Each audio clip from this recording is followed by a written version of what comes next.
Can you see the screen? Yep, that's fine. Okie dokie. So we'll start with this video. Oh, disappeared.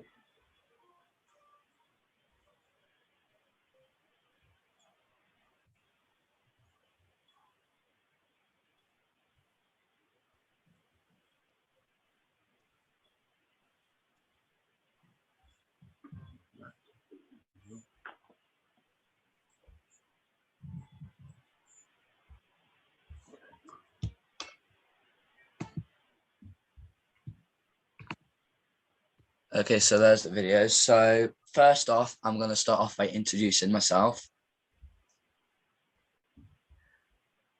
Okay, so my name is Riley and I am 13 and I'm currently in the works of creating a documentary, a Titanic documentary with my friend Benedict, who couldn't make it today as he lives in the Philippines and it's currently 1 a.m. for him.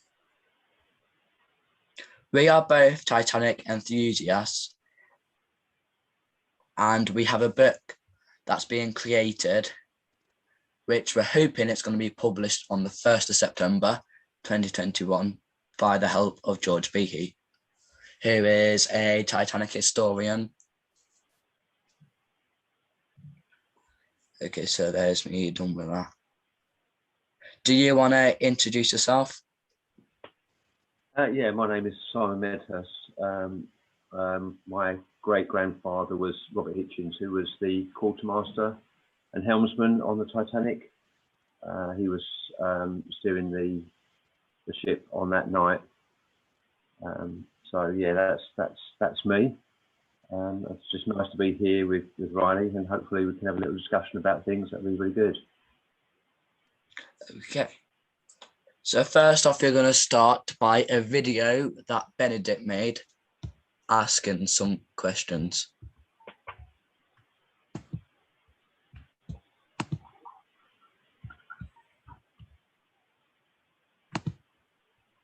Just got to go through all the chats now. In fact, let's just do this. That's upsetting.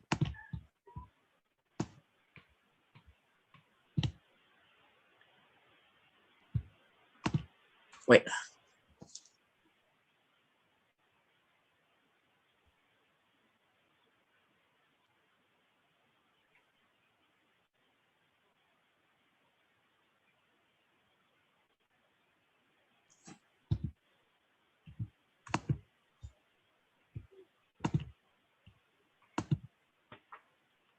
Can I get it on the phone?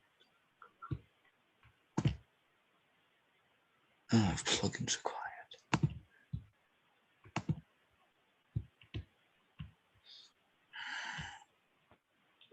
Right, I'm sure you've got video editing.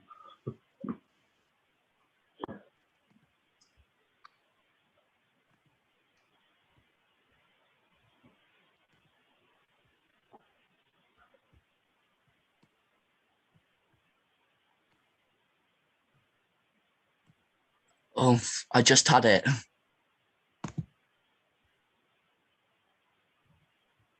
I've lost the thing now.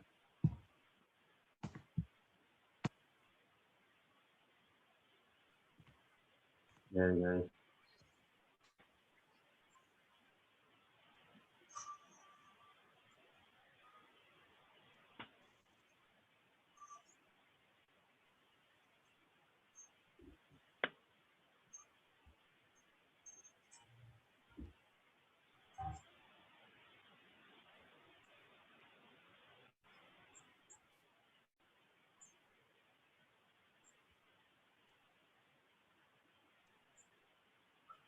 Wow, that's a big one.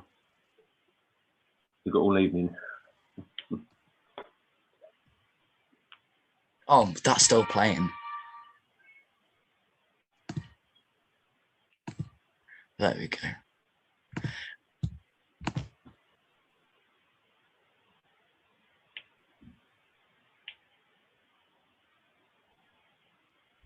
Okay, so he asked, could you tell us about your family life before and after the sinking of the RMS Titanic? Okay, I mean, for myself, I mean, I grew up in London, and I think probably around my early 20s, I started collecting memorabilia, probably Titanic memorabilia and other memorabilia, things to do with social history. So I didn't know much about Titanic, but I thought I would collect, you know, bits and pieces and books and anything I can get my hands on really that was Titanic connected. So that was in my early 20s. It wasn't until I was 45 that I actually found my birth father. So up to that point, I didn't know who my birth father was. I grew up in a very happy home, but didn't know who my birth father was. So it wasn't until, I say, 2012, interestingly, which is like 100 years after Titanic. In 2012, I found who my birth father was, which was amazing anyway. And then to find out that he was actually the grandson of Robert Hitchens, who was on Titanic, which then made me the great grandson of Robert Hitchens. So for me, I didn't grow up with Titanic. I actually found out when I was 45. So in 2012. So yeah, it's been quite a journey for me, because obviously finding out that I was actually related to someone on Titanic, even though I've been collecting Titanic memorabilia for years. So it was quite a shock for me. To learn about Robert, I didn't know who Robert was before. Obviously, you know, everybody knows of Captain Smith and maybe Murdoch or Lightoller, and others, maybe Fred Fleet, the lookout, and others on board, but I never really knew who Robert Hitchens was. So it's been an opportunity to learn who Robert Hitchens is, who Robert Hitchens was, and also then maybe to promote Robert Hitchens, very often put in a bit of a bad light. So I felt it's been a bit of my duty to actually tell the story a little bit about Robert and actually maybe show the right side of Robert. So yeah, that's my story of myself. Robert himself was born in 1882 in Newlyn in Cornwall. So he grew up there and then joined the Royal Navy Reserves. He worked with his father doing fishing, and then obviously then made his way up through the ships. HMS Revenge in 1902, a troop ship, the HM Dongola in 1911, and then of course in 1912 he then became one of the 6 quartermasters on Titanic. I don't know if you want me to carry on with that story or whether you want to ask something else. You can carry on with the story if you want. Yeah, I mean, with Robert, he was one of the 6 quartermasters that was on Titanic, and his duty, as with all, was to be in the wheelhouse. His duty that night was from 8 o'clock till 10 o'clock, where he would be with the other person who was at the wheel, and then at 10 o'clock he would take over from the wheel, and then he would do his, if you like, stint for 2 hours. So he was due to go off duty at 12 o'clock at night. And then as we all know, they struck the iceberg at 11:40. So he was 20 minutes away from finishing his actual duties.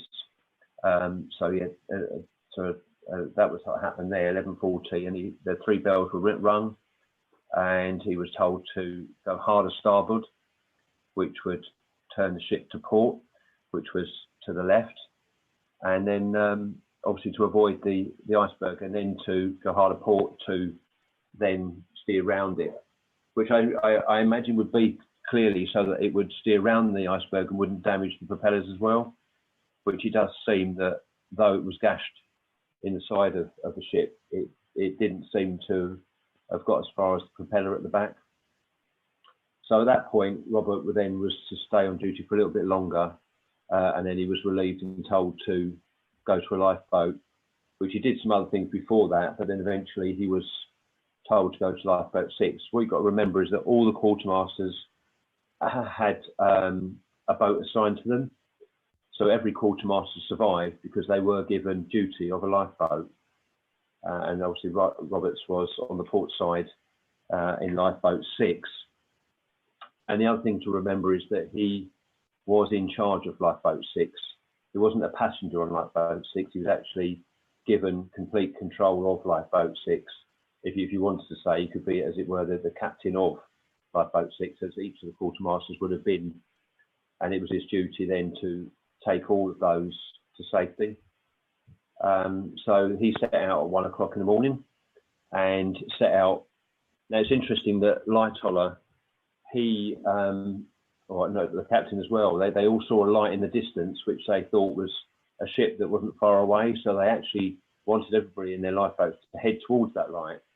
And then when they got to the light, to then return and pick up more passengers that would take them to safety. So, but it seems that light seemed to have disappeared into the distance, and no one ever really caught up with it. So that's really where we are there. And of course, it was 8 o'clock in the morning that he was picked up by Carpathia, the rescue ship. So that's a very basic and sort of an outline to the story. If that helps. Yeah, it did help. That's really interesting about your great-great-grandfather. I've got some, I don't know if it helps, if I've got pictures here. So that's the best way of doing it. That's a picture of Robert Hitchens that I have. That was taken in 1928.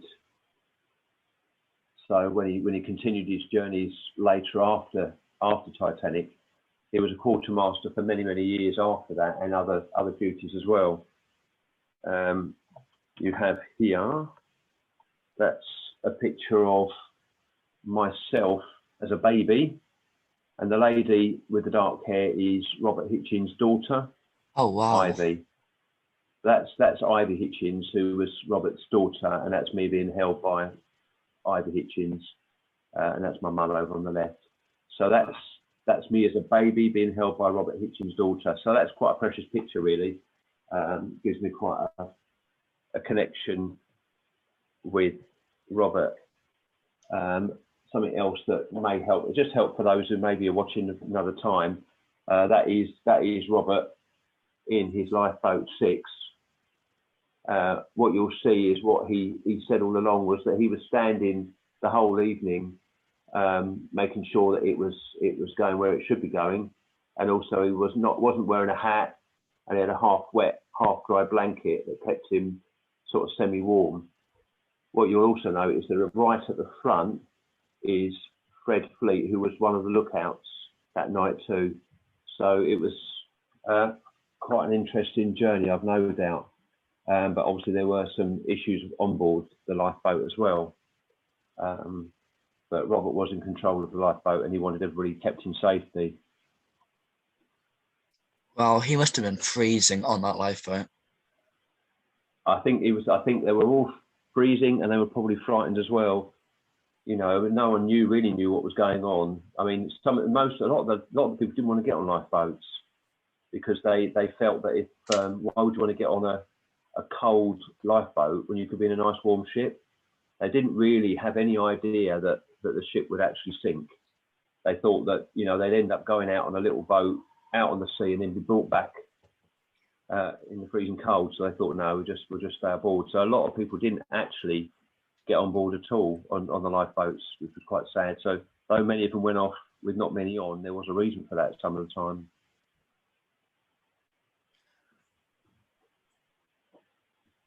So what I want to know is, am I allowed to ask a question? Yeah. What's brought you and Benedict into Titanic? What's actually your connection? What sort of, you know, interest is it? What started your interests? Okay, so what started my interest was the James Cameron's movie. of in 1997 of the Titanic, and I just found the story very interesting and I wanted to know more. Have you watched A Night to Remember, the black and white A Night to Remember? Not yet, but I have attempted to watch it. Oh, you need to watch that one. That one's I feel far more accurate. But the other thing is you probably need to read A Night to Remember. That may be something that you can delve into now and again, and that helps quite a lot with the story, because that's obviously the film came from this. So yeah, it's an interesting film, that one. So do you have a collection of anything? Do you have anything that you know, books or anything like that you have?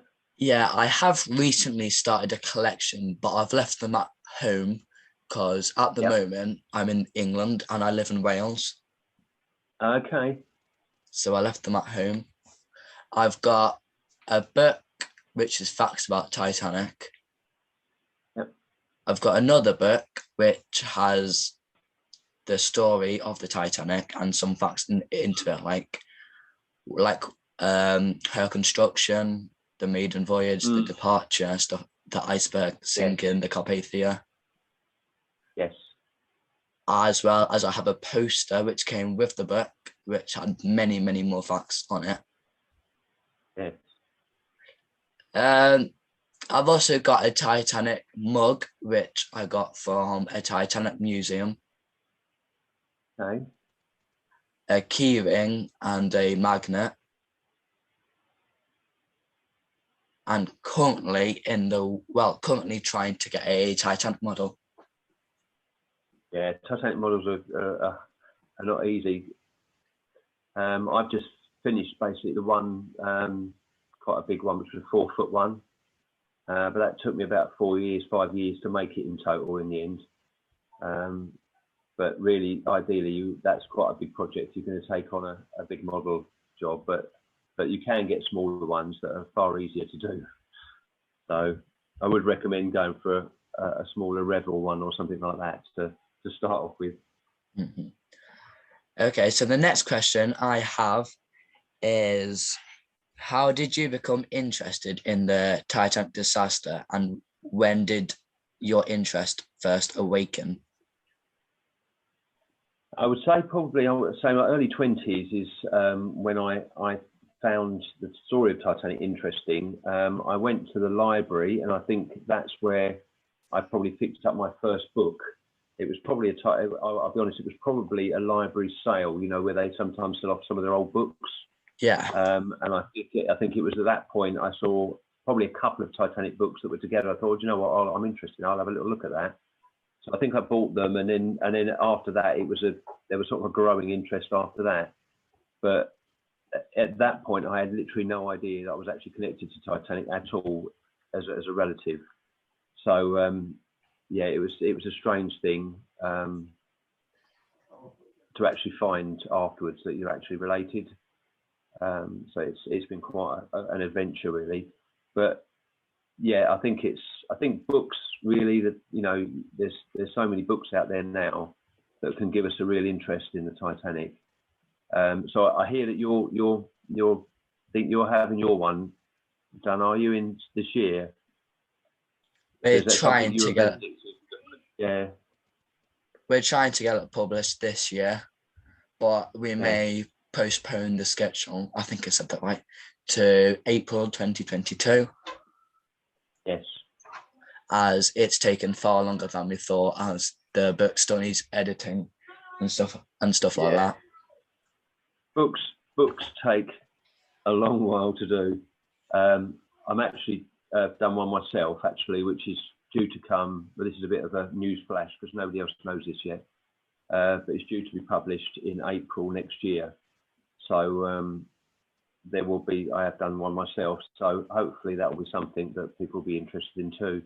And that's not really connected to a story as such, but I think people will probably understand when they actually see what it's all about.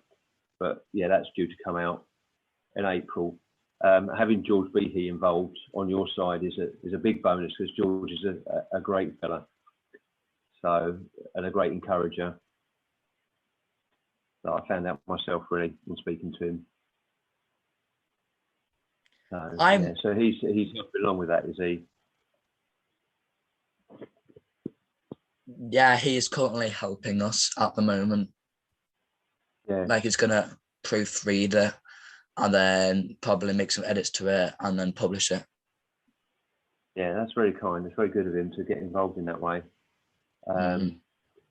So yeah, I think I mean, for myself, it's collecting things. I mean, this is some of Robert's letters, that handwritten letters by Robert himself.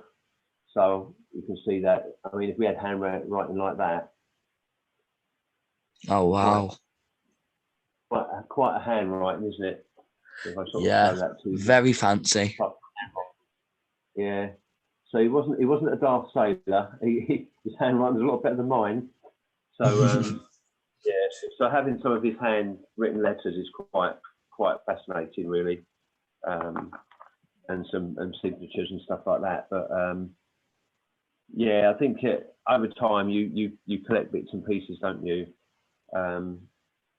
You know, probably as you get older, hopefully you'll become more and more interested and be able to collect more and more interesting stuff as well.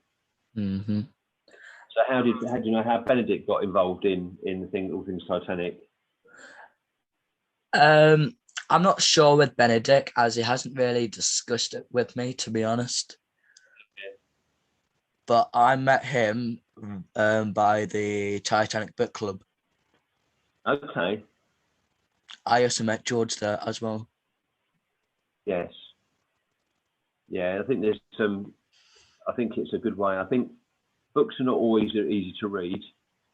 You know, especially people who maybe have dyslexia or have difficulties reading.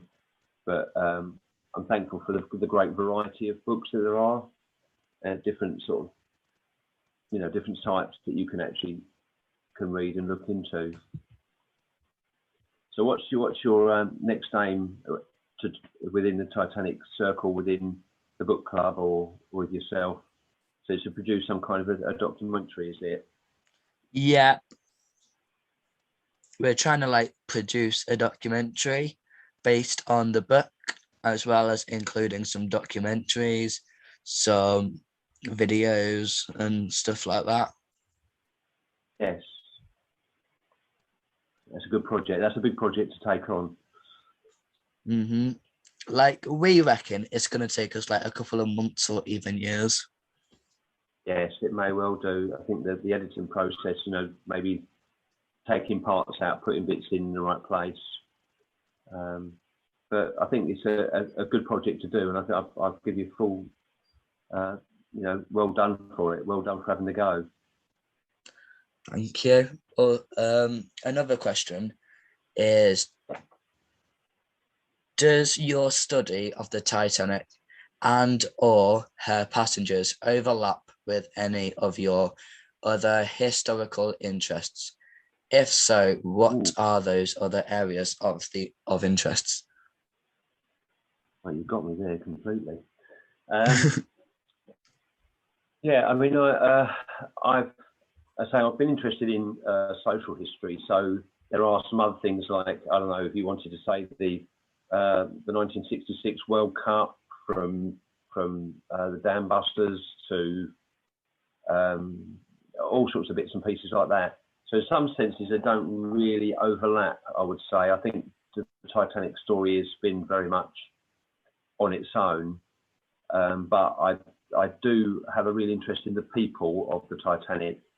So where there might be some people that would be sort of very interested in maybe the building of Titanic, the structure of Titanic, there may be those that are interested maybe in the fashions of Titanic or even the food of Titanic.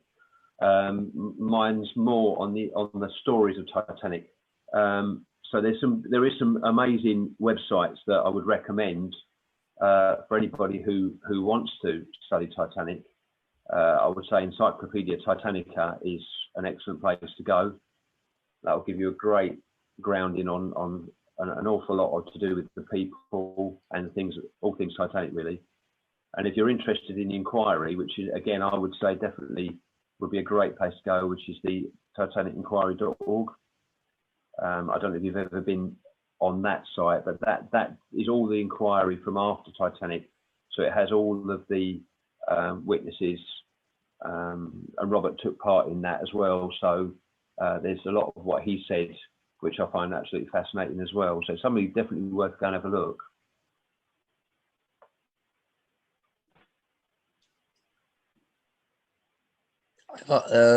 I also have I have a few more questions actually. So another one is, in your opinion, what do you think about the switch theory? Oh, right, okay. Well, that one I don't really give any credence to at all. I think there's plenty enough. I think if you look on my Instagram post, you'll see there's where they can actually see the wording Titanic in the side of the ship down at the bottom of the ocean. You can actually see that on the side of the ship, and also the stamp number 401 as well, which is on some of the parts that there. So I don't think I really give any credence to it at all, really.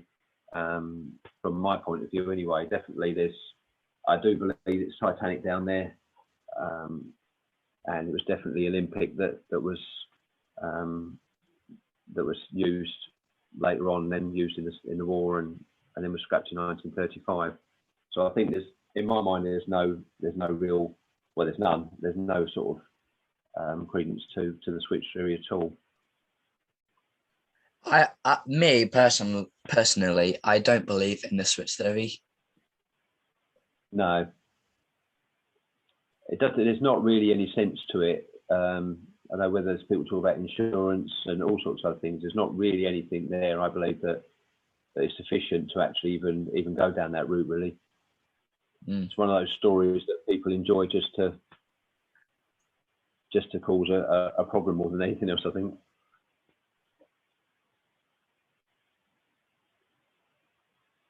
How did you find out that Robert Hitchens was a relative of yours? Yeah, well, that was it. Basically, I didn't know who my birth father was, but then I received a phone call one day and say, well, I think we know who your birth father is. It is a long story. I won't go into that one, but basically, yeah, he I found out who he was, and yeah, it was just a roller coaster after that. Once I found out who he was, like we all do, we have a little look on Facebook or somewhere to see who the person is, and then obviously at that point I made contact, and then we met up a little later. So that was an amazing time for me to actually find my birth father anyway, and then to find out not only that, but obviously he was the grandson of Robert Hitchens, and then me being the great-grandson of Robert Hitchens, which was a complete shock. But it actually then meant that everything had a meaning. So all the things that I'd been collecting then became something that I really understood about, and it meant something to me. So simple things like smallest piece of Retwood from Titanic, which was actually part of the. It was a shelf that was turned into a shelf from the wood that was from the sort of salvaged wood, debris from the debris that was floating, and it was part of the or part of it could be from the wheelhouse door. So that's quite an interesting, because that's where Robert would have been. So that's quite an interesting piece. There's also things like these, which you can get, which that you have here. We've got here. You've got this one is a piece of bollard from Titanic, and that's a piece of the big piece, which is from Titanic. So they're just things that can be an interest as well. So those sort of things become a bit more real when you realise that your great grandfather was on the ship itself. Wow.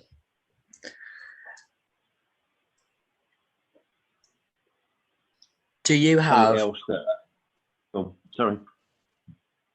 It's fine. You can carry on. Yeah, so well, the other things you can have is things like this one. This was a gift to me from. It's quite an interesting thing, really, because Dick Barton was somebody who'd gone down to Titanic many times, and what they used to do is they used to carry a bag under the submersible, like a mesh bag, which would have these styrofoam cups in.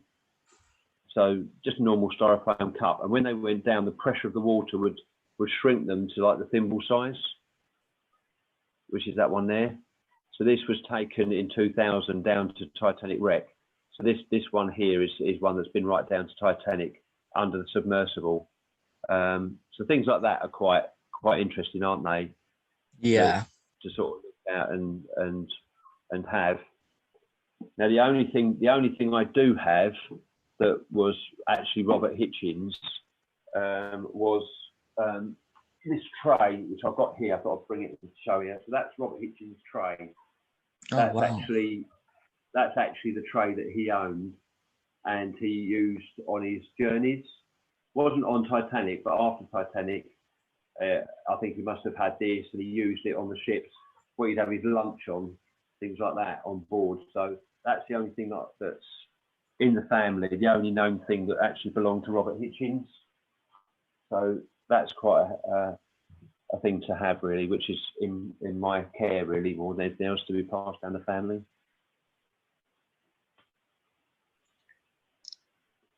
Do you have any new Titanic-related projects in the works? If so, could you give us a sneak peek about the type of subject matter they involve?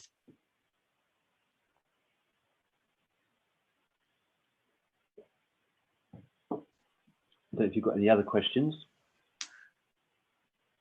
Yeah. Do you have any new Titanic-related projects in the sound? Oh.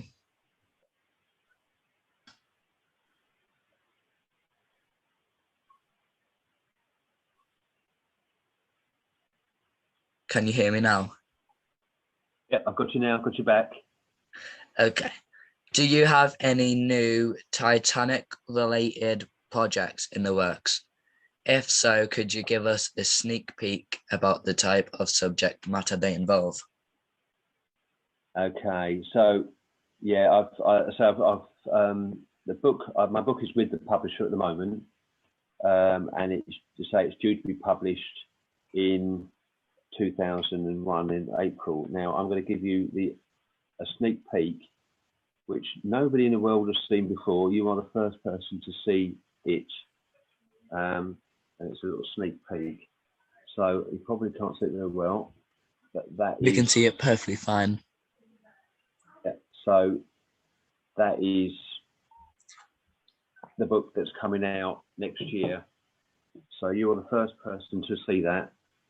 So I haven't put that anywhere yet. That's the front cover of the book. So that will be coming out in April next year. So as it gets a bit nearer, I'll probably release a bit more information so that that can be seen a little bit more in detail. But at the moment, you've had your first sneak peek of a project that I'm involved in. So say that one, that's due to be published next year. Okay, I will definitely buy a copy.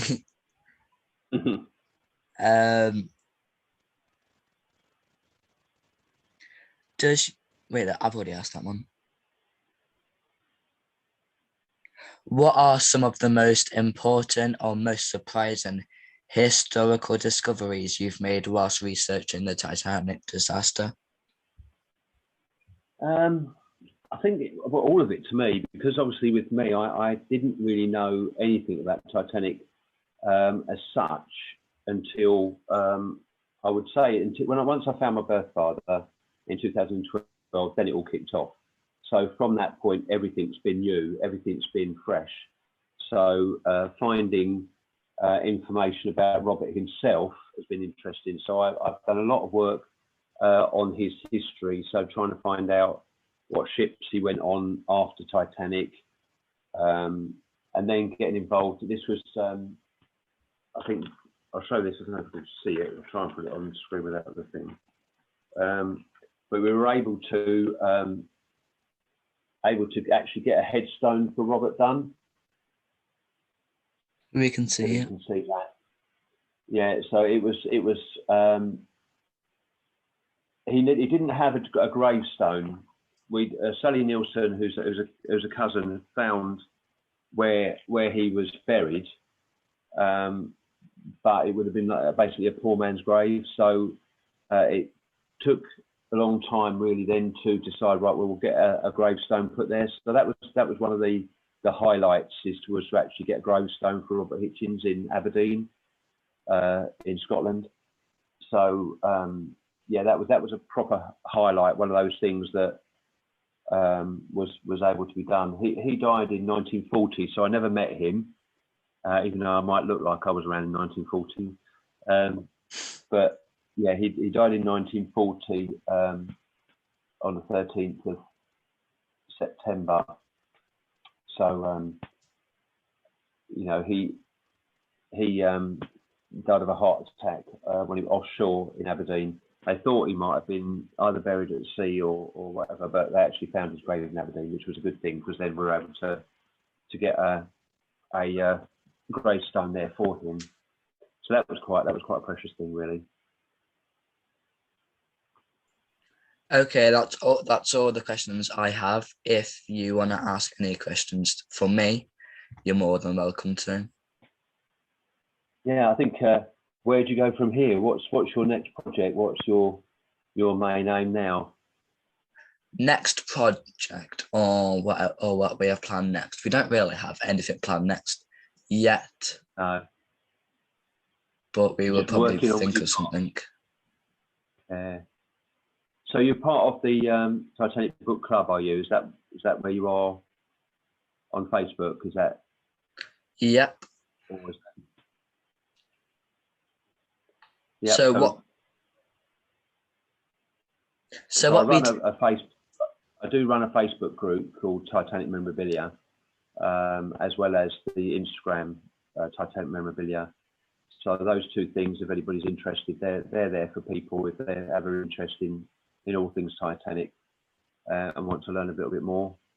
Hopefully a friendly and a nice place to be as well. Family friendly, that's what I've aimed it to be. Okay, so what we do in the Titanic Book Club is basically discuss about Titanic and stuff like that, books about her. We also have a website, which is titanicbookclub.com. We also sort out like book of the month. So basically we'll have a book every month, which would be a Titanic book. We also do interviews like this with authors, Titanic relatives, other Titanic enthusiasts, and other people who are interested to the relates of Titanic. Excellent. I think it's one thing that I think probably more than anything else is that to make sure that the young have a real interest and not discouraged. I like to think I do some. I mean, since COVID, we've pretty well been stopped doing most things, but what I've always done is children's talk. So I would go to a school and talk to a group of children and take some bits and pieces with me for them to hold or look at or just and then we'll tell the story of Titanic to them.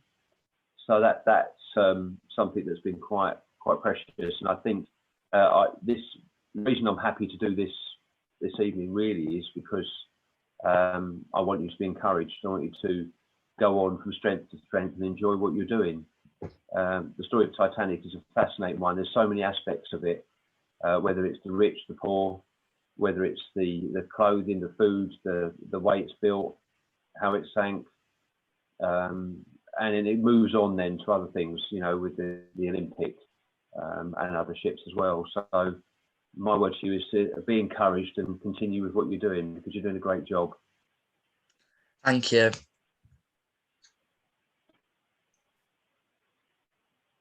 Do you have anything you would like to share with us, or stuff like that? I think the thing you can do, and I'll just run this one as a sort of an extra. See, this here is a replica of the biscuits that were on board the lifeboats. So you can see by the size of it, that is sort of the size it is. But that was made by my wife, so it can be done. That was made out of salt dough, and she made it. So there are things that you can do that doesn't have to be expensive, or you can find things that maybe you can make a replica of some sort, and that for me is perfect for taking to speak to people and talk to them about the Titanic. So don't feel that it's all about money and it's all about expense. Sometimes you can do things that are a little bit cheaper, but you can enjoy yourself at the same time. So yeah, there's sort of things that you can do. Not sure I've got really much else on here. I've got some bits and pieces to show you, so hopefully you've seen most of the things that I can physically bring to you and show you. But I hope it's been a help to you, and I hope you enjoyed it. Okay, thank you for having this interview with us. Well, with me. No problem at all. And that's all I have for tonight. Yeah, no, that's fantastic. It's been great to do that with you, Riley, and I hope that you can continue with the way you're going and enjoy what you do. And every success with your book too. Thank you.